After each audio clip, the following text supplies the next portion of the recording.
Hello friends, कैसे हैं आप लोग। आई होप आप सब अच्छे होंगे, अपनी पढ़ाई भी अच्छे से कर रहे होंगे। फ्रेंड्स, जो आज का हमारा मॉक टेस्ट का टारगेट था, आई होप आपने दिया होगा। और अगर हमारा नंबर अच्छा नहीं आया है तो please my dear friends, tension बिल्कुल भी नहीं लीजिएगा, क्योंकि अभी एग्जाम के लिए बहुत ज़्यादा टाइम है। जो भी हमारा वीक पॉइंट है हम उस पर काम करेंगे, क्योंकि अभी तो हम शुरुआत किए हैं। और जिनका भी सिलेबस वगैरह बिल्कुल भी कंप्लीट नहीं हुआ था, अभी वो शुरुआत किए थे पढ़ना, उनका अच्छा नंबर नहीं आया है तो उनको टेंशन बिल्कुल भी नहीं लेना है, क्योंकि अभी आपने शुरुआत किया है। एक चीज़ को ध्यान दीजिए कि अभी आपने शुरुआत किया है, अभी तो पहुंचना बाकी है, क्योंकि अभी तो बहुत ज़्यादा टाइम है हमारे लिए। तो इसीलिए टेंशन नहीं लेना है। मॉक टेस्ट देने से क्या होता है कि हम समझ पाते हैं कि कैसे क्वेश्चंस एग्जाम में आते हैं, इसीलिए मॉक टेस्ट देना सही रहता है हमारे लिए। जिनका भी आधा सिलेबस खत्म हो गया हो तो वो देना आप शुरू कर दे हर संडे को। और जो अभी स्टार्टिंग में हो तो अगर 1 मिनट के लिए वो नहीं भी देंगे चलेगा, बट अगर दे देते हैं तो भी सही रहेगा। बट हाँ, अगर नंबर कम आया है तो बिल्कुल भी टेंशन नहीं लेना है। खुद में एक कॉन्फिडेंस बना के रखना है, खुद में एक पेशेंस बनाना है, प्रेशर बिल्कुल भी नहीं लेना है माय डियर फ्रेंड्स। और आज का जो हमारा टारगेट है, हिस्ट्री में हमें बिंदुसार और अशोक के बारे में पढ़ना है। बिंदुसार के बारे में बहुत कम चीज़ें हैं, बट अशोक के बारे में बहुत ज़्यादा चीज़ें दी हुई है।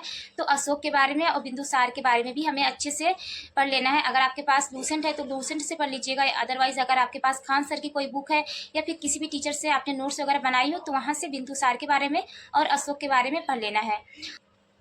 पॉलिटी में हमें उपराष्ट्रपति के बारे में पढ़ना है, राष्ट्रपति और मौलिक कर्तव्य के बारे में जो हमारा टारगेट था वो हमने कंप्लीट कर लिया है। अब हमें उपराष्ट्रपति के बारे में पढ़ना है। स्टैटिक जीके में माय डियर फ्रेंड्स हमें नोबेल पुरस्कार के बारे में पढ़ना है। अगर आपने कोई बुक वगैरह ली होगी तो उसमें दिया होगा, नहीं तो यूट्यूब पे आप सर्च कर लीजिएगा, कोई भी टीचर्स पढ़ाए होंगे तो उनसे पढ़ के नोट डाउन कर लीजिएगा।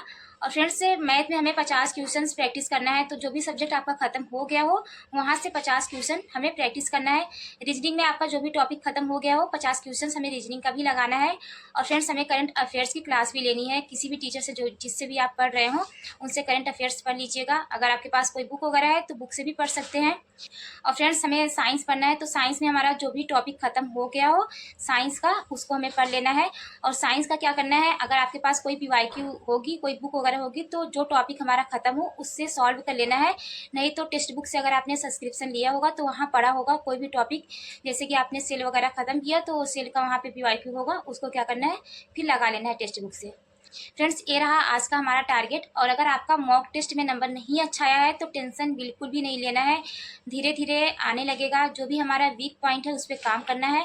और मॉक टेस्ट में जो भी स्टैटिक जीके या फिर कोई जीके जो आपको अलग लग रहा हो उसको क्या करना है, एक कापी बना लेना है, उसमें नोट डाउन कर लेना है, बीच बीच में उसको कभी कभी देखते भी रहना है। फ्रेंड्स, अगर आप कोई क्लासेस वगैरह ले रहे हैं तो क्लासेस वगैरह भी लेते रहिएगा। रीजनिंग के लिए और मैथ के लिए टाइम निकाल लीजिएगा। 50-50 क्वेश्चन अगर आपने डेली सॉल्व किया तो धीरे धीरे अगर हम अपना ये टारगेट कंप्लीट करेंगे तो मैथ और रीजनिंग हमारा अच्छा हो जाएगा। और फ्रेंड्स, अगर मॉक टेस्ट में कम नंबर आया हो तो प्लीज़ टेंशन बिल्कुल भी नहीं लीजिएगा, खुद में एक कॉन्फिडेंस बनाए रखिए। तो फ्रेंड्स, आज का वीडियो यहीं तक, मिलेंगे नेक्स्ट वीडियो में। Bye, take care.